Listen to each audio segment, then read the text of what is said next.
Buenos días, mi nombre es Roberto Israel Egorla Corella, estudiante de agronomía con la tutoría del doctor Edgar Omar Roda Puente. Nuestra presentación trata sobre un tema que se vuelve cada vez más importante en la agricultura moderna, la tolerancia a la sal y el potencial de cultivo de las plantas halófitas.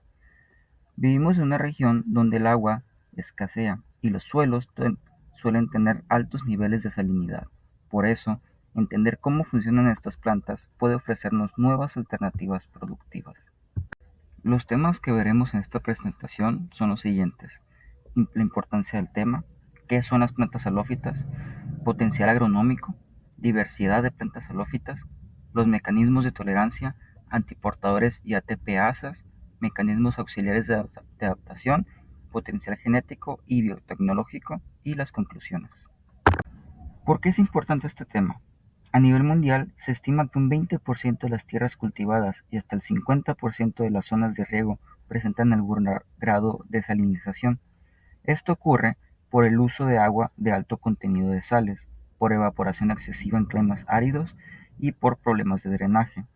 La sal en el suelo limita el crecimiento de muchas plantas, afectando el rendimiento y por tanto la seguridad alimentaria. Las salófitas nos ofrecen una alternativa natural, pues son especies que han evolucionado para vivir en ambientes salinos extremos. ¿Qué son las plantas halófitas? Las plantas halófitas son plantas capaces de germinar, crecer, reproducirse e incluso prosperar en suelos con altos niveles de sal. Algunos ejemplos son Salicornia atriplex, Spartina y muchas otras especies. A diferencia de las glicófitas, que son la mayoría de los cultivos comunes, como lo son el maíz o el frijol, estas plantas tienen adaptaciones que las protegen del estrés salino. Algunas incluso requieren cierta cantidad de sal para crecer de manera óptima. Importancia y potencial agronómico de estos cultivos. El potencial de estas plantas es enorme. Algunas halófitas, como la Salicornia bigelorbi, se han cultivado como hortalizas gourmet. Otras, como Atriplex, se utilizan como forraje para animales. También se investiga para producir biocombustibles, aceites vegetales y productos farmacéuticos. Además, su cultivo puede ayudar a recuperar suelos salinizados o contaminados mediante la fitorremediación. Son ideales para zonas costeras, desérticas o con problemas de drenaje, tal como lo es la costa Hermosillo, como, como muchas áreas en el noreste de México. La diversidad de las plantas halófitas es bastante grande, ya que las halófitas se encuentran en casi la mitad de las familias de plantas superiores, aunque solo representan el 2% de las especies vegetales, y se clasifican de varias formas, ya sea por necesidad de sal, por ejemplo, halófitas obligadas que requieren sal, facultativas que toleran la sal y accidentales que ocasionalmente toleran la sal. También existe la clasificación por tipo de hábitat, acuáticas, terrestres o arieolinas, y últimamente por su fisiología, suculentas que almacenan sal, excretoras que la eliminan con glándulas y acumulativas que la guardan en tejidos. Esta diversidad taxonómica y ecológica les permite adaptarse a condiciones muy variables. Mecanismos de tolerancia a la sal. Estas plantas han desarrollado mecanismos muy eficaces para evitar los efectos negativos de la sal.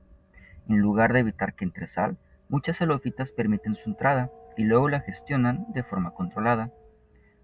Algunas de estas maneras son las siguientes: la almacenan en vacuolas evitando que dañe el citoplasma, producen osmoprotectores como prolina y glicina betaína que estabilizan las células, tienen glándulas excretoras en las hojas como en espartina que expulsan la sal al exterior, y algunas especies son suculentas como la salicornia y diluyen la sal en grandes cantidades de agua almacenada en sus tejidos. Antiportadores y ATPasas. A nivel celular, las halófitas usan herramientas bioquímicas muy especializadas. Los antiportadores NaH-NHX son proteínas que intercambian sodio por protones y llevan el sodio a la vacuola. Los ATPasas usan energía para mantener el equilibrio iónico y expulsar el exceso de sodio.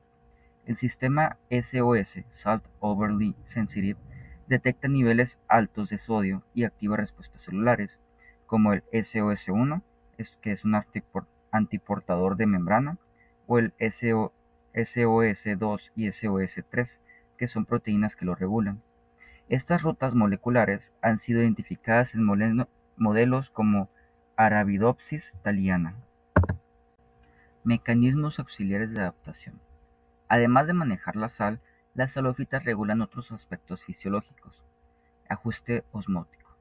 Aumentan la concentración de solutos en sus células para atraer agua y mantener la turgencia. Regulan su crecimiento. Muchas reducen su tasa de división celular bajo estrés, lo que parece negativo, pero les permite sobrevivir. Antioxidantes y enzimas protectoras, como la peroxidasas, reduce el daño de los radicales libres causados por el estrés salino. Desempeño en condiciones salinas. A diferencia de las plantas comunes, muchas halófitas crecen mejor con una cantidad moderada de sal. Esto se debe a que han evolucionado para funcionar con ciertos niveles de iones. Por ejemplo, la Salicornia vigelovi no se desarrolla bien en suelos sin sal, pero florece en zonas costeras con salinidad intermedia. Esto demuestra que no solo toleran la sal, sino que la usan a su favor.